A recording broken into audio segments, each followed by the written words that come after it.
pledge allegiance to the flag of the United States of America and to the republic for which it stands, one nation, under God, indivisible, with liberty and justice for all. Thank you all for coming tonight. So, do we have a motion to approve the agenda?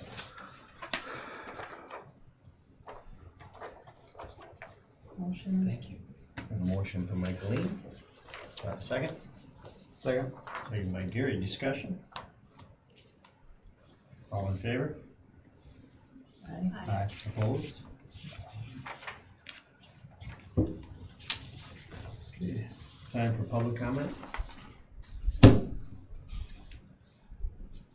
Okay, consent items.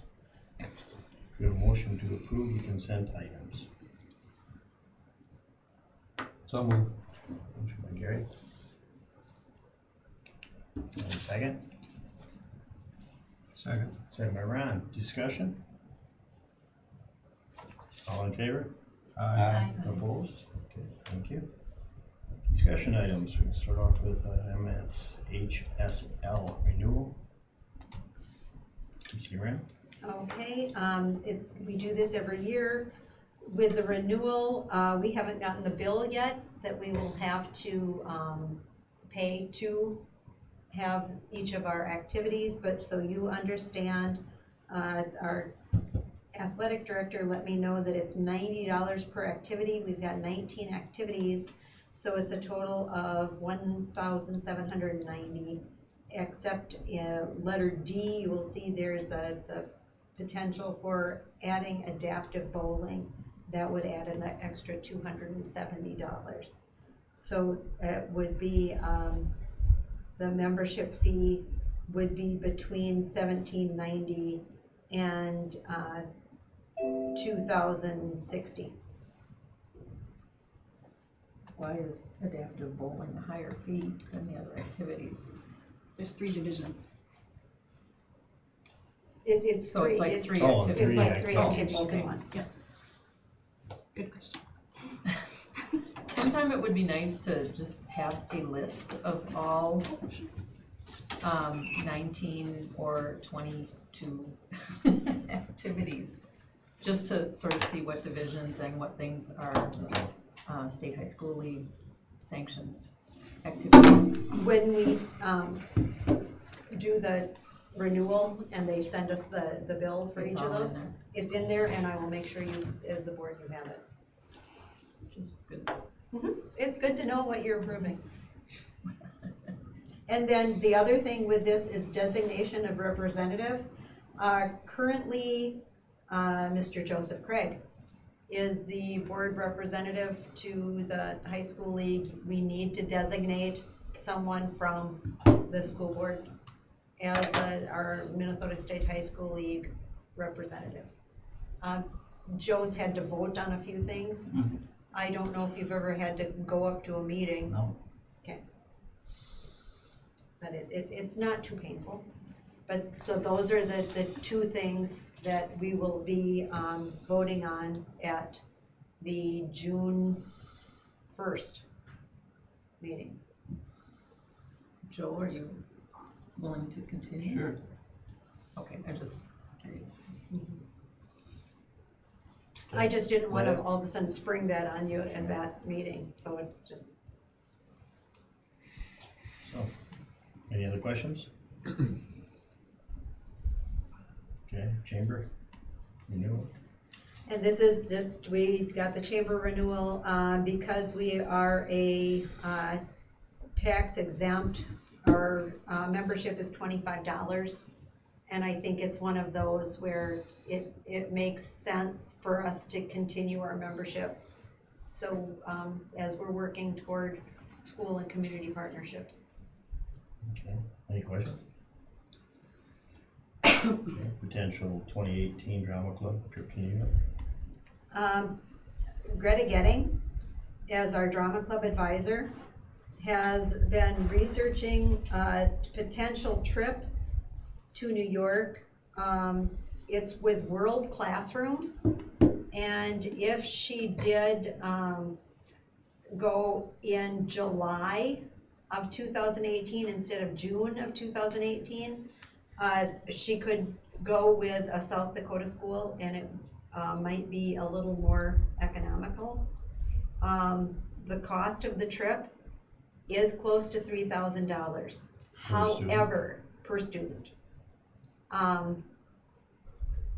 She's planning on doing some fundraising for that.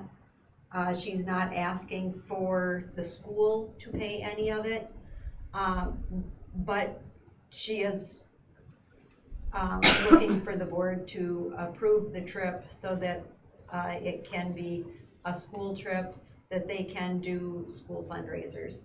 But if you look at this trip, oh my word, I would love, they get 4 Broadway shows, all of the meals are included, there's airfare that's included in it, hotels are included, you are in New York, you get to go to Times Square. This looks like a phenomenal, well, Ellis Island's in there, so you get some history, but 4 Broadway shows. Do you know the cost of 4 Broadway shows? If you were going on your own, you might be over the 3,000 right there. So, you know, it's depending on, Not excited, all right.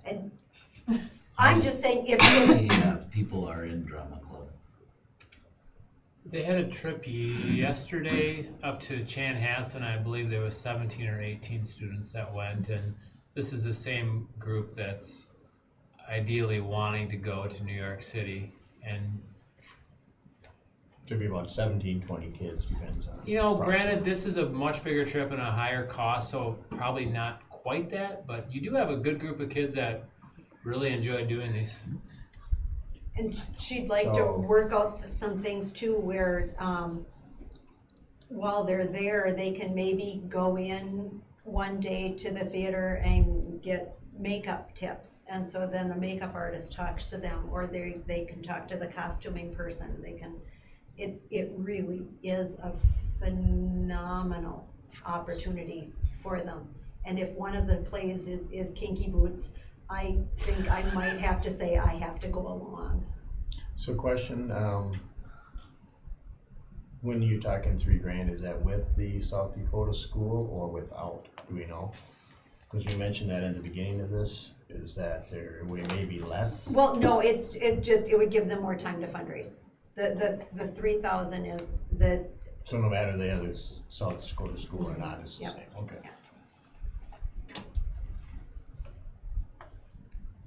So is something we have to vote on tonight or no, just no, discuss it's next just time? that if you want more, if you want me to get more information for you, or if you would like, Greta couldn't be here tonight, so if you would like to actually hear from Greta, but this will be on the next board agenda for approval, so they can have a full year to really plan it, fundraise for it.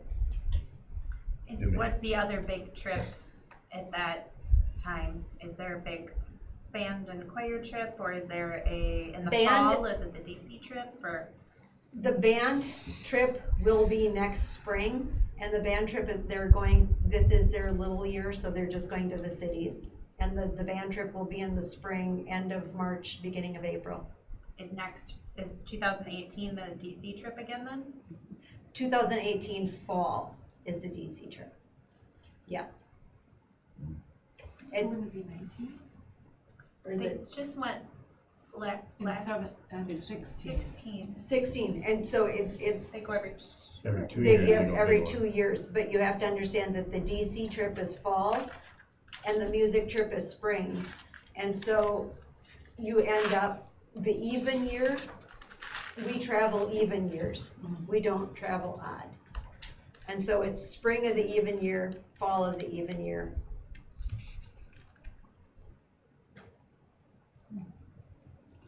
Because it is every other year. Anybody have any other questions on it? Well, so I'm still confused. So then it's potential that drama students could be taking the trip, 2 trips, I think. 2 trips, of fairly trips. costly trips within a quarter. So that would have to be July being one, and then fall. fall. Well, it's at beginning of December.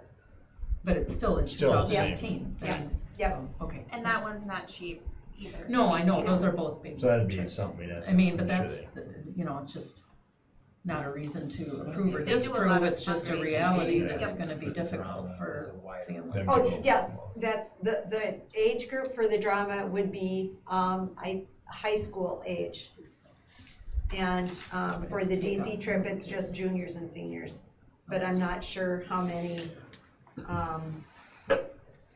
Juniors and seniors are part of the drama. And out of that number you said, that Yes. included junior high too. That is Yeah. correct. yeah. Yep, Yeah, and then- I don't know, But I some think of my, those- my more worry would just, so the kids know and understand that the cost, some parents, you don't wanna make them feel like they need to. yeah, they'd have to Let both. prioritize what's. Right, which one would they rather have their child go to, but I'm not the one paying the bills, so. This is the first, she had the hope of pulling off a large trip like this, and this is the first attempt, correct? Correct. Well, drama club just started this year, so, yeah, this is the maiden voyage, so to speak. And I think Spring Grove went, did they not, to New York Could be. recently, their drama club? They have a strong program up there. Yeah, I'm pretty sure within the last year they went. Okay, any other questions? And Well, it is during the summer, so they would not be missing school. But yes, Marcolene, Right. sorry. For any of these, it just reminds me that we have a policy, a field trip policy, and to make sure that those who are, you know, are aware of that policy, Mhm. and because there's, yeah, criteria there that need to be attended to. Yes. Okay, anything else? Okay, adaptive bowling. We're gonna start off, a video that the Minnesota State High School League sent, to me to share with you, so we'll just watch that and then I'll talk to you. Back, we're getting this tournament season in minutes. First up, in bowling, held every year in Brooklyn. And there's something new, the tournament's 7th year. It shows us why so many parents are so happy about. She just gets to be a part of it. I think it's really important. Dan Lombard is the head football coach at Maplewood. But today, big St. Mike Albertville thing. I wonder what's up. Feel like I'm watching commercials on the Santa. That's okay, well, you can just cancel it, it's fine. So, what this video, For that, It's okay. what that video is, they had just, there's 3 divisions in adaptive bowling: cognitive impairment, physical impairment, and they just introduced the autism spectrum disorder, which, so as I was going through this with what we have available at the elementary and what we have now available at the high school, talking to both special ed teachers and trying to get together all the students who are eligible. Now, of course, we have 215 kids who are eligible for any athletic event. We don't have 215 kids out for sports. Okay, so this could mean that next year, as you look total that I have on the sheet that you were given in your packet, that there will be 6 eligible total. Now, as you can see, you know, like I told you, there are 3 divisions of adaptive bowling. It doesn't mean we have one in each. You know, we'll look at which kids are before we pay the extra $90 for which one, you know, which ones are planning on it. I have not presented this to any parents or anything in that nature. I just wanted to make sure I had the blessing of you first. So, and for next year we have 6, and I will say plus because we do have some older kids who are playing sports, but we're right now on the regular teams, but would be eligible. And we didn't necessarily include those. They will be asked if they want to be, but does not mean, you know, they're very active right now. So as you can see, it continues to grow. Within 5 years, we could have 12 kids that are eligible. There's also an opportunity that we could co-op if need be, whether that be with Western Peterson or Caledonia or there's not too many out-state bowling adaptive bowling teams, but you only need 1 bowler and you can have it. They can compete. So it can go both ways, whether we would just wanna own it, or if we want to look into co-oping, you know, that is all part of it. There are three things that, 2 out of the 3 things that kids can partake in. They can do individual, they can do doubles, or they can do team. But they can't do all 3 as their competition. Competitions are not face-to-face. The scores are just sent in, and they won't become face-to-face until like section finals, and then at state it's face-to-face. So trying to keep that normalcy for them. And the quotes that I have for the price of this, you know, I checked the price at Caledonia Bowling Alley and the Nordic Lanes in Rushford. I have not contacted either of them either because I wanted to just see, you know, how that, so I don't know if we have 1 kid, it's hard to say, hey, you know, if we do this, what can you give us? And of course the price would go down, but if we have 12, that takes up more lanes, so, you know, that'll sort of be a fluctuating thing as it goes through.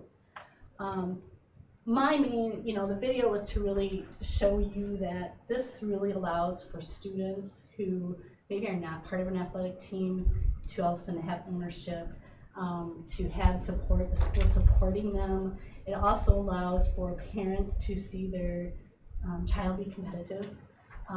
When I went to the athletic directors conference in March, this was adaptive athletics is what was one of the outreach or the pull-out sessions that I went to. And their stories, you know, as they're just telling me stories behind stories of things that happened, where one student missed her graduation because she was the pitcher for her adaptive softball. And she told her parents, I have to be there for my team, and, you know, so she missed her high school graduation, and they said that was the right decision. And he's telling this because she was telling him, and the stories, it's just, they're also, it just brings you back to the basics of what sports is about. So, when I look at what we can offer more to our students, I think this is the right direction. I will acknowledge that, you know, the coach, there will only be probably 22 contact days, and, you know, when we need an assistant coach in the case of that we have a physical impairment, and, you know, just in case something happens with one student, we need to have someone else there. You know, so that is really up in the air. Really, we're trying to figure that out to make sure that, because I don't feel that it should be a head coach position, but again, I think it's important. So, do you have any questions? This is a little bit confusing as I was writing it out, but I'm trying to make it as clear as possible. I will send the link out for that video, and maybe you'll have better luck at home. You could look at it at home. Is it an after-school thing? It would be. It would be. So if, how does having a coach or assistant coach work in light of the contract? Because there are just 22 and 22 practices and contests, it's total. So it's just twice a week. And when a coach is coaching, a head coach is there during a season, you assume the contract is based on 5 days a week. And so in talking about this, since it is just twice a week, you're either practicing or having a contest. So it's either a game or a practice, but you've only got twice a week. To me, that meant 40% of a typical head coach. I know, But but does the language, That would, is say, it if understood this is- on all sides? If it's Because- it would require an MOU stating that the adaptive coach is prorated. Yeah, we'd have to see how that Right, flows. and that was when we continued to talk about that, how can we do that and, you know, still put value in it, but really make it that, that this can happen, and, you know, just really try to make it fair, I guess, in a sense. So, this is just an example of the bowling shirt I found, so, you know, and by all means, we would not need to buy 10, but many of the comments I would get from other ADs who have adaptive sports, those kids would wear their jerseys. I was that gonna say, I day. think that would be an important part of it. is to Exactly, make and sure they that's part of are the whole. hanging out by the athletic director and do we bowl today? You know, nope, not today, tomorrow. You know, I mean, just all of that. Just in every athletic director I talked to, it was such a value to their entire school system. to them, to the students, to the families, and so really like you to consider this as an addition. So as Lisa and I talked about this before, I said we can have it as a discussion item first to kind of see what the view is, and then if it's something that you're saying, yes, put it on the agenda for the next meeting, then I will go and talk to the teachers union about what it would take as far as an MOU for that coaching position with the contract.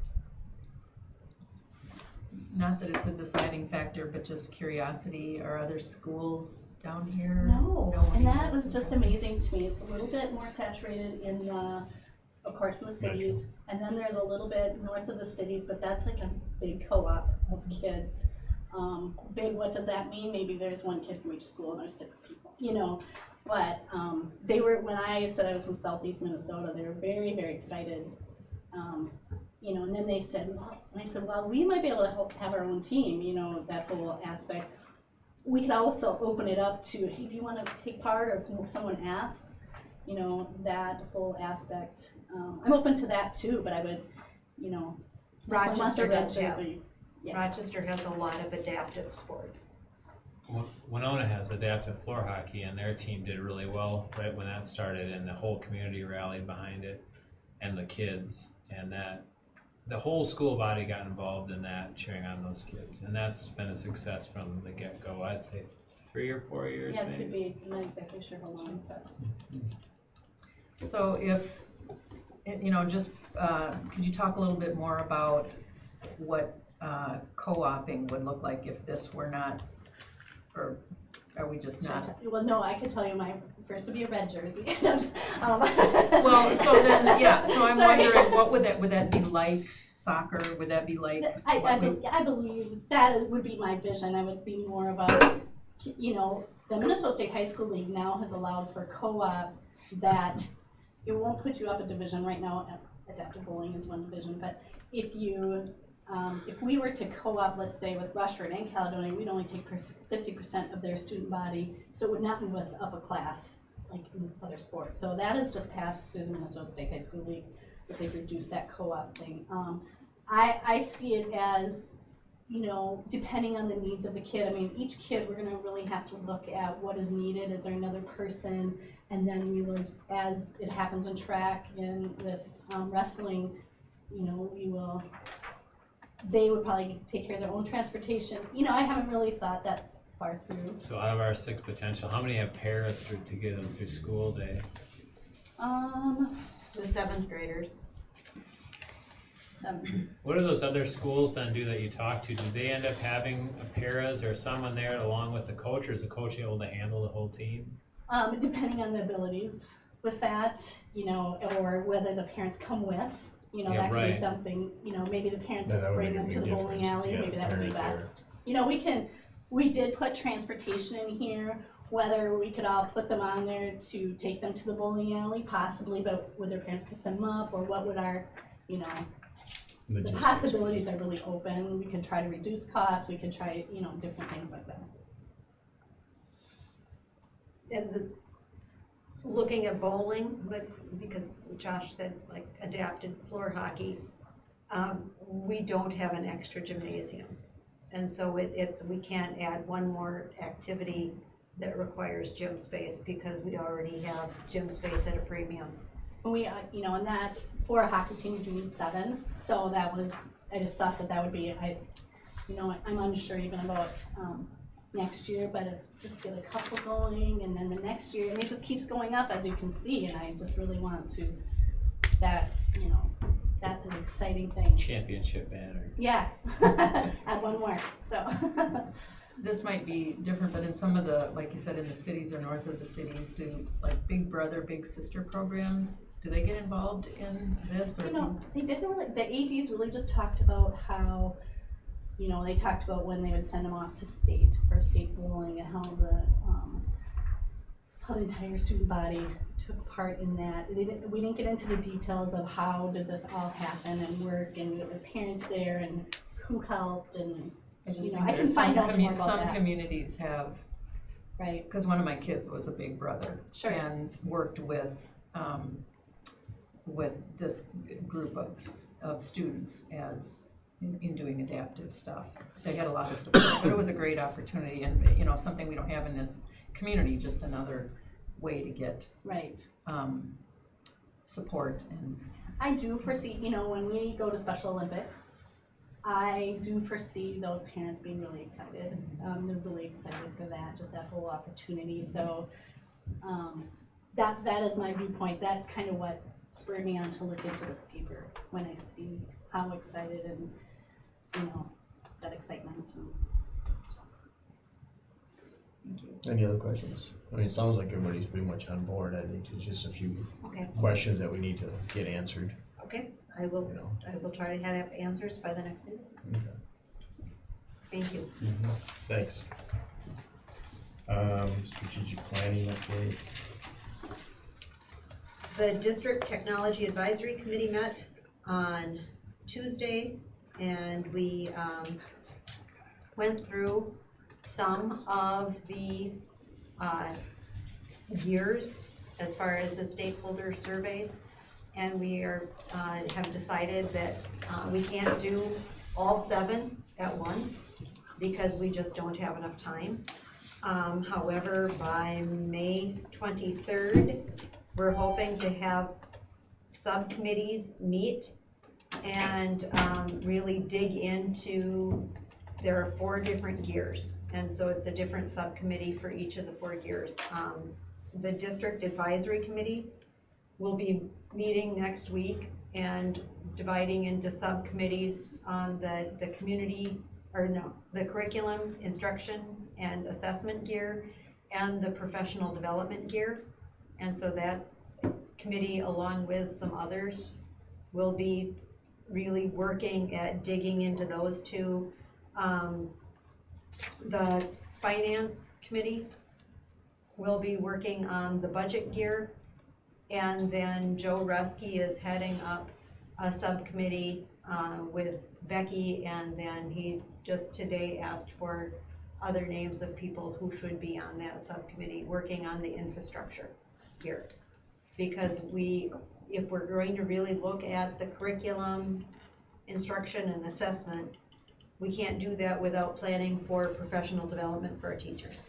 So if we're going to change and really look at how we want to modify and adapt the curriculum, it has to come with teacher training. So that's why those 2 have to go on, and we can't look at that without looking at the infrastructure and the budget. So that was the rationale for moving those 4 gears forward first. As we're moving those forward to really come up with a game plan of where we want to be and where we want to go, then we're going to have to, next fall, start really looking at the other 3 gears as far as the community involvement, the use of space and time, and I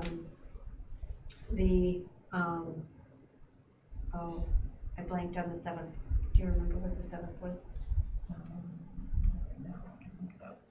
The big one was collaborative. That was the one around the outside. The collaborative was on the outside.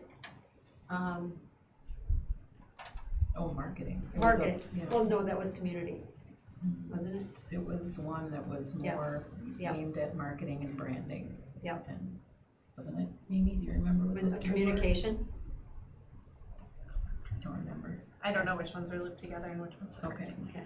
I thought there was one about collaboration or something. That's the one. Yeah, That's the big. That's the big one on the outside. And that, we really started with the one on the outside, the collaboration, and that's how we use this framework, because the strategic planning that the board and leadership team did together, Becky Parabeck put together an alignment for what the strategic planning and this framework and how they are totally aligned. So this framework really can pinpoint each of those things that we delineated as important to us in our strategic planning.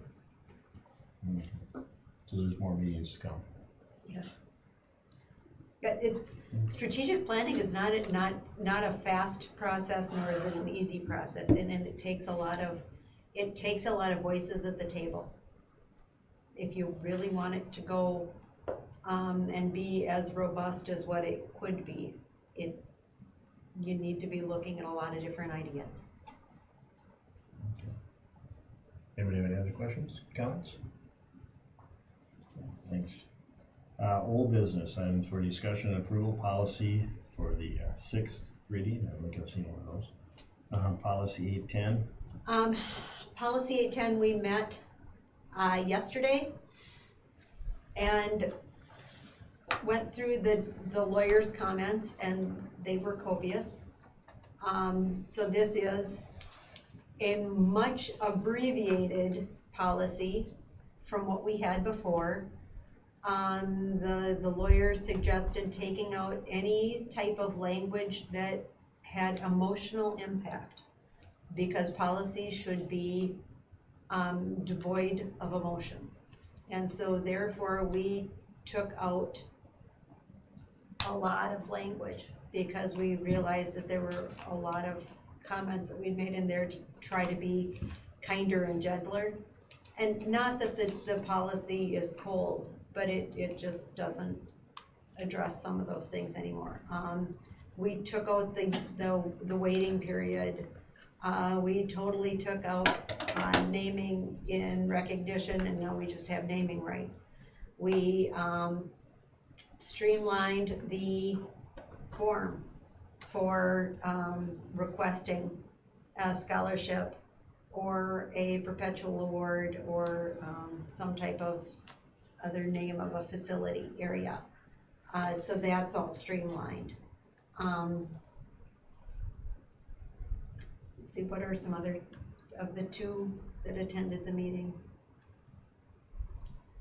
I think it's been a very hard-working group that has tried hard to weigh each sentence, and we tried to make consistent language. We understood what the attorney's feedback was, and policy language should be a broad umbrella. Don't you think we've made some good progress on that front? So I believe Ron we'd like you all to read through it and let us know if you have any other questions, or we are, I think, pretty well settled with it at this point as a committee. Yes. But you all need to understand, you've all weighed in on it. Mimi, we got rid of the timeline. I think you were right on that early on, and we finally got back to that. So there's nothing that prohibits this from happening immediately or over time. It's a big contribution. And why was that pulled? The attorneys agreed that it had to do with an emotional, putting a time gap in there, a waiting period for the grieving period, and it was emotional laden. They felt it was emotion packed, and putting a waiting period on there just would speak to this being an emotional decision, and a school board should never make an emotional decision. A school board should always be making decisions stoically. Right, except we're human. But besides that little fact, the procedures pretty well lay out that there is a process that needs to be followed. They need to meet and make a case and know what they're requesting, and the school board must act on each request if it makes its way after the initial meeting with the superintendent, right? Mhm. If it's pursued, then the board weighs in, yes or no. Because as a superintendent, as someone is filling out the form, my job is to tell them whether or not they have filled out the form appropriately or with enough thoroughness that the school board could actually act on that request. And so if somebody needed if somebody handed me something, the only reason I would say no right there is because, okay, you haven't filled out this section, so the school board would understand what you really, if you want a display, what do you want in the display? How large is the display going to be? What is the display consistent? What is it going to be made of, as far as what's the upkeep necessary for this, just so the school board would have that information. The lawyer did say that we could not require anyone giving a donation to, like a donation of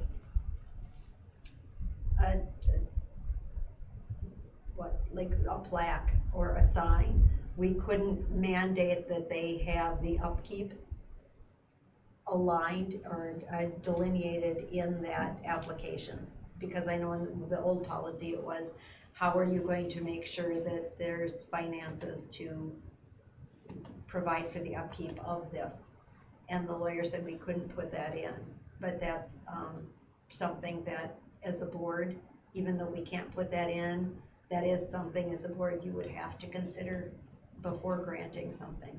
Because as soon as somebody gives us something, it is the property of the school district, and therefore it is the responsibility of the school district to maintain and to provide the upkeep of it. However, there's an opportunity to terminate that. There's a clause for termination in there. There's a So clause on for either- termination, so. So if that gets to be, if it's in the best interest, if it's too costly, Too much of a burden to the school. you sever that relationship. And I think Ron brought up a good point. We were trying hard to make this language that future boards faced with similar decisions would have some guidance in this policy. They don't have to go back and say, what does this mean? Or Right. do we have to revisit the policy now? And we took out a lot of wording that, you know, people had to read around to get to the basic part. I like that part, so I cut it in half. We did. We I'm did, sure we did. we did. It's, at one point, I think one of the configurations that I had of this policy, it was 14 pages. I have 12 or something pages, yeah. And it's down to 7, and that is not a full 7 Because that because includes the form. it includes the form and it includes the procedures.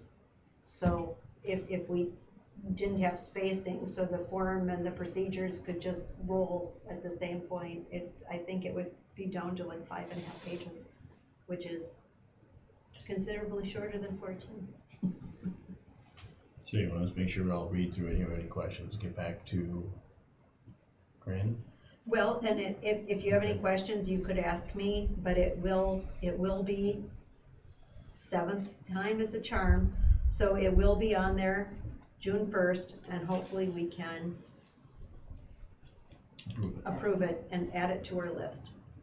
The other question that I asked the lawyer was about numbering, and she felt that since it dealt mainly with properties and facilities, the 800 series was correct. On that numbering, I know we've got it numbered 810, and the highest number MSBA policy in that series that we have adopted is 807. You know, Sandy Gunlock at MSBA said if we're writing our own policy, this was on a different policy when we were doing our credit card policy. If we're gonna write our own, we should number it high enough that MSBA doesn't come along with a model policy that wants to use the same number. So the only thing I might suggest is that we bump this number up to 815. well, 820, 830, 820, you know, something to just give some Wiggle room. space in there in case there are other model policies that come along. It's kind of a minor point, but. And that's why it was 810 and not 808, because, Right, yeah. well, so Yeah. that's fine to leave it 810, I didn't really want to bring it up, but 820, make it 820. 820. I want Okay. to number Go it here, 820. 825. And then it also allows people to 899. question why we have such a big gap. So Yes. that's what we're talking about. Why is there such a big gap between 807 and 820? Okay, any other questions on it right now? And this will be Okay, for one last approval when? question. June 1. June June, 1. and not the next board meeting. When you were talking. Oh, no, that isn't that the next MSBA, one? was May there ever- 18th. Oh, I have they skipped ever May thought 18th, about making okay. this policy, have they? Oh, I think Corinne talked to MSBA about this policy and Several they, times. and they don't have one, they have no, it's not on their plan, but I'm sure that if we develop it, they'd like to see what we have developed. I will, Can we charge it's them? Kathy, I think so. yeah. Maybe we should charge them Kathy the cost. Miller. like it, Mhm. I have reached out to Kathy Miller twice on this policy, and she has given me other other policies from other districts, and with the caveat that she is not stating that any of them were lawful policies. She just said these are other policies that other school districts have. Could you also share the attorney said that even in our original language, we weren't unlawful, right? We were not unlawful. None We were- of the configurations were unlawful. We were just unwise. We were emotional. Yeah. And it is unwise to be emotional in policy. Our neighbor up at the cabin, his daughter's on the school board at Sartell, and they're just going through one of these things where somebody wants a field named. Oh, really? Yeah, but they're putting a lot of money into it, so. Oh, it's different. But he thought you might like to see our policy when we get it all done, so. Well, and it's, the word the For the lawyer right wanted to price. use over and over is rankle. She said the language we had in our policy could rankle somebody. But now not. Now it is a rankle-free policy. That remains to be seen. Okay. That's right. Any other questions on it?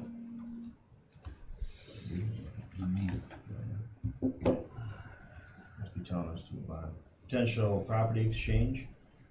The board before, approved for me to get the information to the lawyer. I'm still waiting for the title company. However, the title company has asked for the signed property exchange. This is the property exchange. They want that signed before they're done with the title search, which seemed odd to me, but that's what the title company and the legal team is suggesting, that we have that signed property exchange. We don't do the quick claim deeds yet.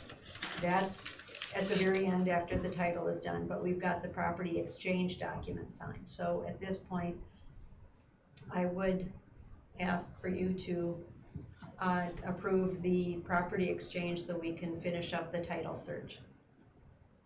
I know, it seems really backwards, but that's what our legal team has requested, Nancy Engrave at Kennedy Graven.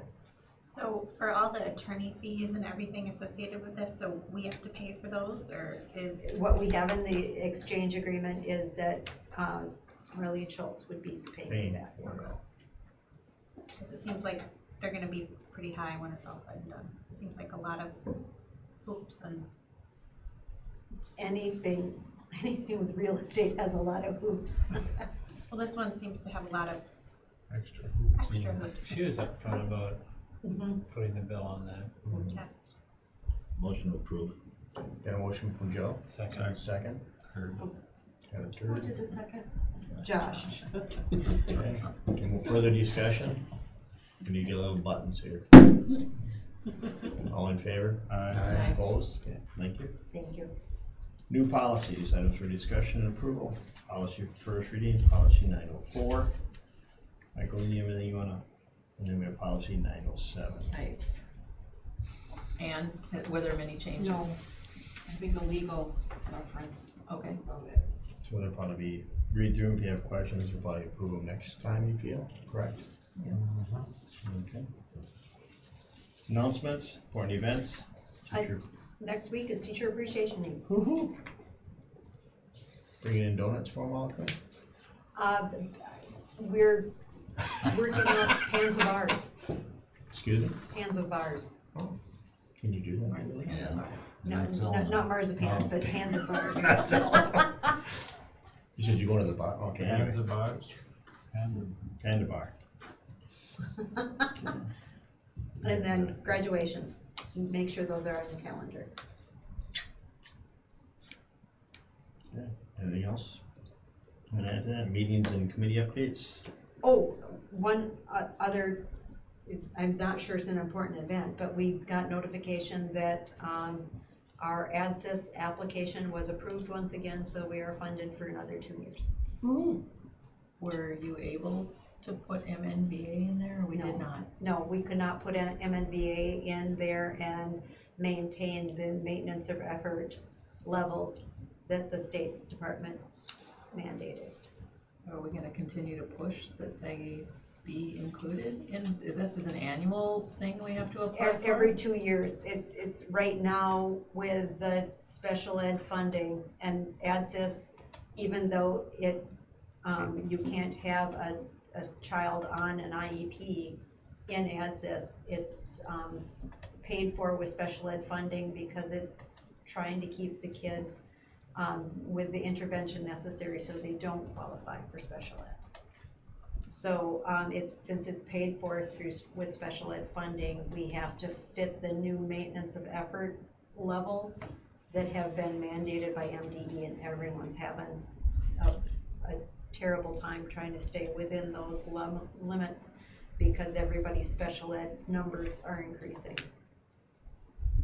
Yeah, but I'm just trying to find a way to bring the support needed in MNVA into some of our funding sources if possible. I don't know if we as a board can contact somebody at the state, MDE, or if that's something you continue to press for, but I'd be willing to. If I would have put MNVA in the application, we would have had to, they would have only paid up to the amount we got this last time, and then the rest of it all would have come from our general fund, so it wouldn't have been anything that would have been. No, I'm not saying what, I'm just saying going forward, how Yeah. to make a case for a large section of our school that has similar needs.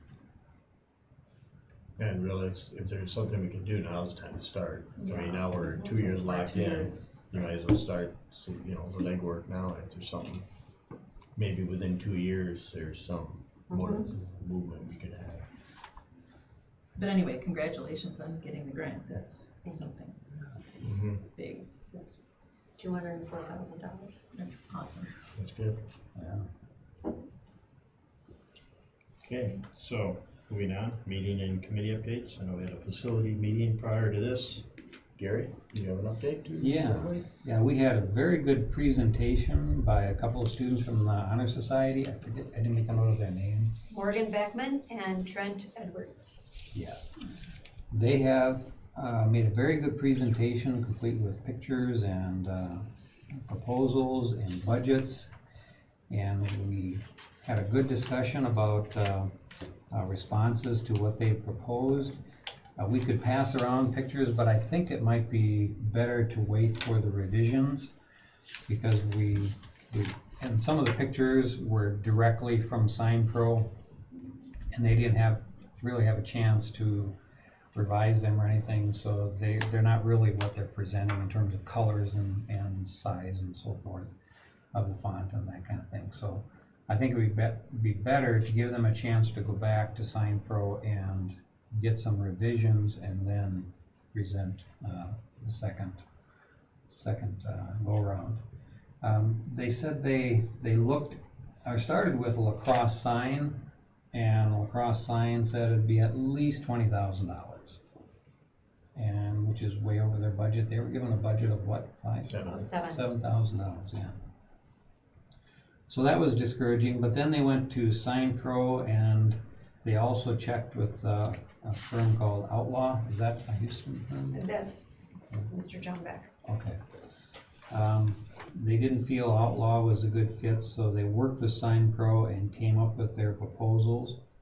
And they'll now go back to SignPro. And the best part is their total for everything was about $6,000. $6,045. $6,045, so under budget. So I think once they come back with their revisions, they'll have some good ideas and good things for us to look at. The other thing they did talk about that they would like this to be a phase one. The signs are phase one, and then they'd really like their project next year to be landscaping around those signs to really make them to beautify the schools and to make the signs really aesthetically pleasing. Right. So, you want to give a full report and then, or can I ask questions on this part of it? Or Yeah, would you this is rather a go kind of through a the whole big deal, so let's Okay. maybe focus on this. So, yeah, go ahead. Oh, well, I just, I know we've talked about signage before. We had, wasn't it lacrosse sign? We did, so big money there. But when this went to this group of students, they were given a budget, so what was the charge they were given? They were given, did they come and say, we'd like to do this, and we said, here's your budget, or I'm just looking for how we got going down this path. Was it Todd's idea? Crystal, I know Crystal talked to, Crystal Sabota is the advisor of the Honor Society. And she was looking for a project, and I think it came from the kids themselves, because the the kids kids themselves wanted, said they were. the kids themselves mentioned a wanted few to do times that. something with signage, because they go to other schools and there are signs saying where you are, and she said, as Morgan Beckman said, you come here and there's really nothing that says, hey, I'm at Houston High School and where do I go? Because she said even the Sign Pro guy was driving around the teardrop and didn't really know how to get into the building. Other questions, Michael? No, I sat in on the presentation. The students were extremely well composed, very impressive. They did a lot of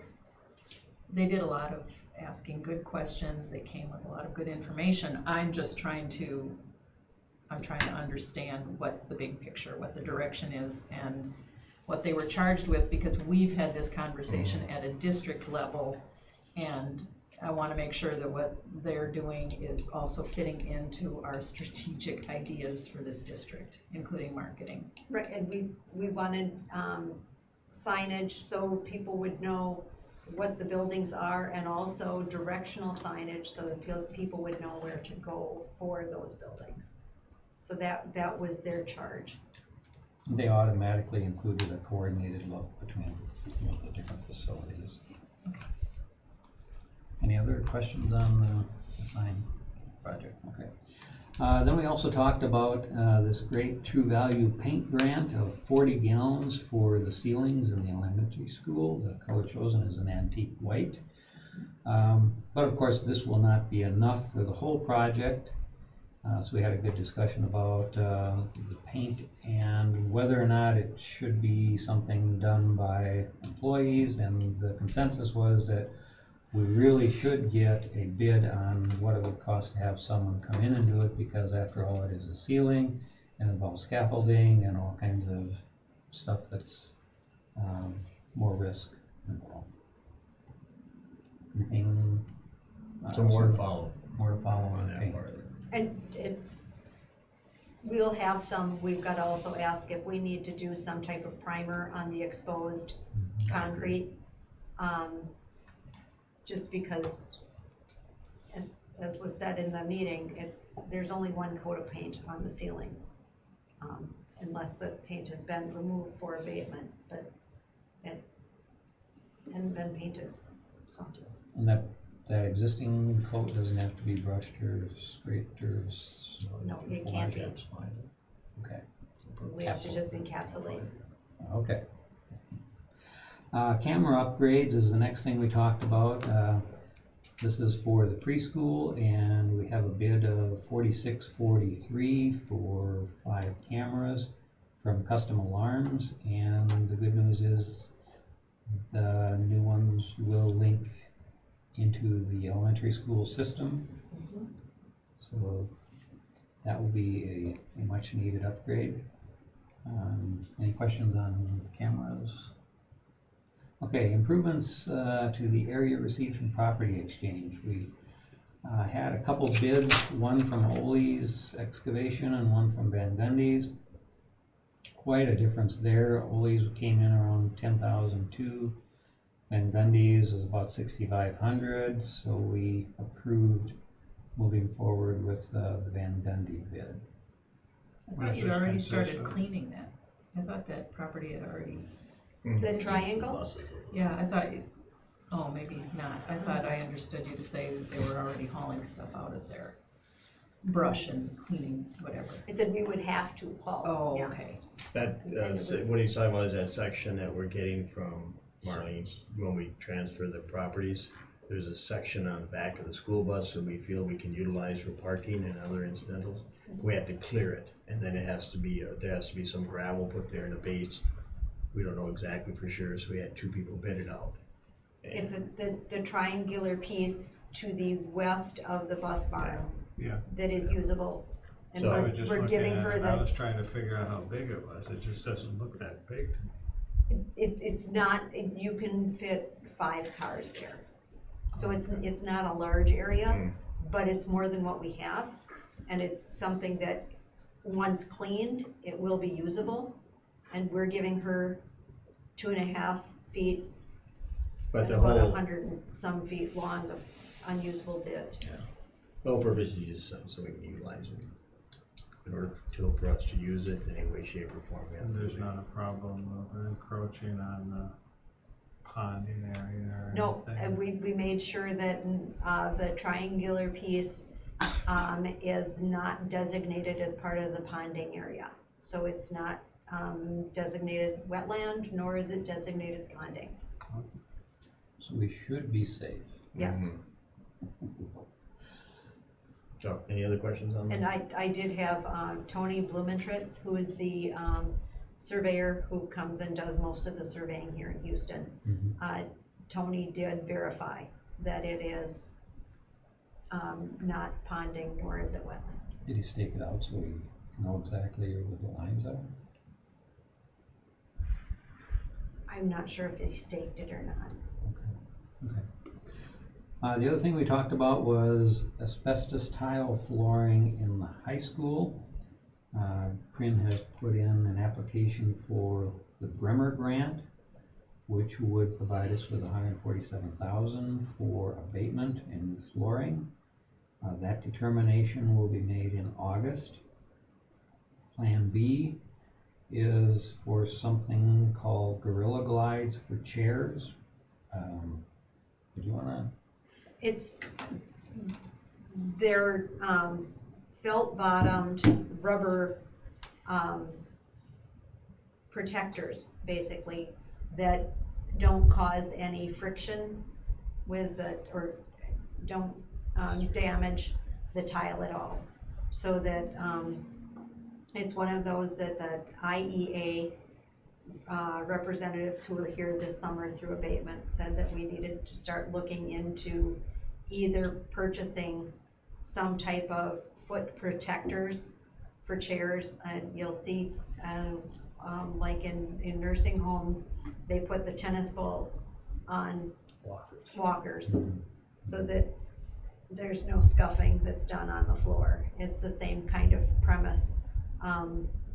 We could buy the tennis ball protectors, but they're the same cost as the more professional looking Snap-on glides. And Snap-on glides look so much better than the tennis balls. Which rooms are we talking about? The rooms would be the 2 science rooms, the areas right here off the library, the hub room and the computer storage room, and then most of the classrooms in this wing, and the choir room, and the I think the weight room underneath the rubberized tile is the asbestos. Would we be asbestos free then? Yeah, we would be. That would complete the. That would complete the entire, there would not be any other Until they chance of. change the rules. Yeah. Until they say that this So tile's this got. Bremer grant would pay With for the, it. it's the Bremer Removal. Foundation grant, and there's And just replacement. absolutely no guarantee that I'm getting that, but it's one of those where I thought I might as well try, because we could do the abatement and remove the flooring with health and safety money, but health and safety money is directly paid for through a tax increase. And I really feel that I would like to try to do this without impacting taxes at all. And so a grant would be a way to do it. There's once a year, this is an opening to apply for it, is that? It is, there are different timelines. I think the foundation looks at grants, if I remember correctly, 3 times a year. And so I hit the deadline for the August round. That would be great to get that. It would be, there are absolutely no guarantees, so don't get your hopes up too much, but if we, Plan B is the gliders. plan B is the glides. If we did get the grant, would it be done the following It summer would be then? done the following summer, yep. We wouldn't need the gorilla glides. In the meantime. Okay. I think as long as we state that it's in something being done, we'll Right. probably be covered by having Right. to. So the glides are to avoid stirring up asbestos, not to avoid scuffing the floor. Right. Okay, just. It's just so your It's a glides safety. hit that is, Well, yeah. Yeah. it's a safety concern. Right. It's I a mean, safety So concern, it yeah. has to be done, it's not just we're Right. doing it for giggles and chuckles. No, no, we're not gonna, Gotcha. Well, Okay. I think you estimated the cost of the glides at maybe 1,000, yes. so. One Okay. question I had on, so all of these, which budget year which of these projects are coming out of which budget year? The camera upgrade would be out of the fiscal 17, and the paint would, the high school, the ceiling paint would be fiscal 17, and the others, Signage also. yeah, signage. Phase 1 anyway, part of it. Right. Unless we do the whole thing. But then the improvements to the property exchange would most likely be fiscal 18, and the asbestos would be or the glides would be fiscal 18.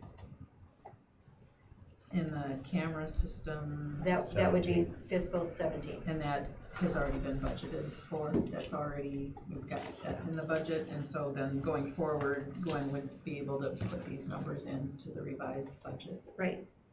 Right, Gwen? And the other thing that we didn't talk about at the facility meeting, because I don't have numbers yet, underground, the American Waterworks people, as far as dewatering, for the preschool. Byron Fromcrown said that he can't do the sump pumps anymore, and so we had, actually it ended up being Bill Wibble's grandson. So why couldn't he do it? He said he doesn't have. So how much is these other people gonna cost? That's, I didn't bring it up at the committee, cause We don't have a bid yet? we don't have a cost yet. So when we do get that, but So do that's, we have to utilize them, or is there others that would do it? I'm just curious, is we, that all we looked at is? we tried to call other local people, and none of the other local people said Call that back. they would have time to do it. What are we talking about doing? In other words, Need to some do it. pump into the. Just preschool. cutting the Or cement. just cut Yeah. some Thing down, yeah. holes in? What other big projects are on your agenda? None right now. No, we thought we did it all. Nothing. There's I nothing. know, but then there's always another one. Yeah. Is there anything This I like thought we with the already had put property to next bid. to the preschool? Is there any big projects We you're have talking money about with for, that? we have some money earmarked already for the preschool dewatering. No, but I'm thinking about. The property as far as building? I think we need the strategic plan. We need to done decide first. what we're gonna do with that location until we. But for budgeting purposes, it makes me uncomfortable when these things come up piecemeal and I don't know where they fit into the, what things have you like budgeted for? So when something's budgeted. We know we budgeted for, the sump pumps that, Byron had proposed, and so we had budgeted for those, and we had the money That money earmarked, there. and then when that backed out, that's why we've gotta go The with. painting, What we've kind of talked money about are the we painting. talking We don't for know. the sump pumps? What did Byron charge? What did we have in the?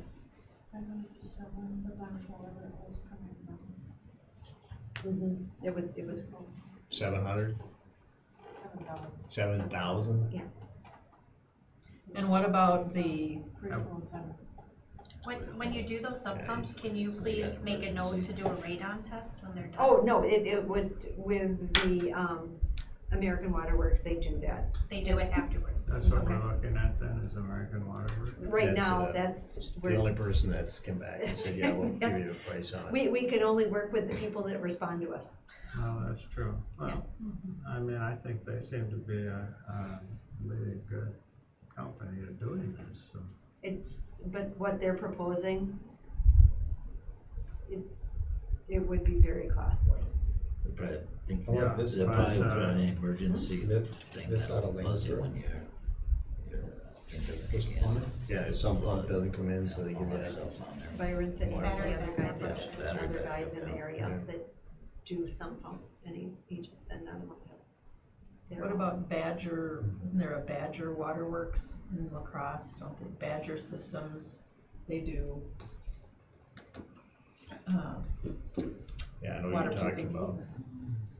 I think Beaver System sounds Beaver better. system. I don't know whether they have to be licensed Badgers in are different from- states. Yeah, badgers don't like water. Water are they taking in now, Corinne? Right now, none, We but pulled we, up the carpets Yeah. frequently. and so we would like to, the That nice was thing the about purpose this was to get it particular, done this summer.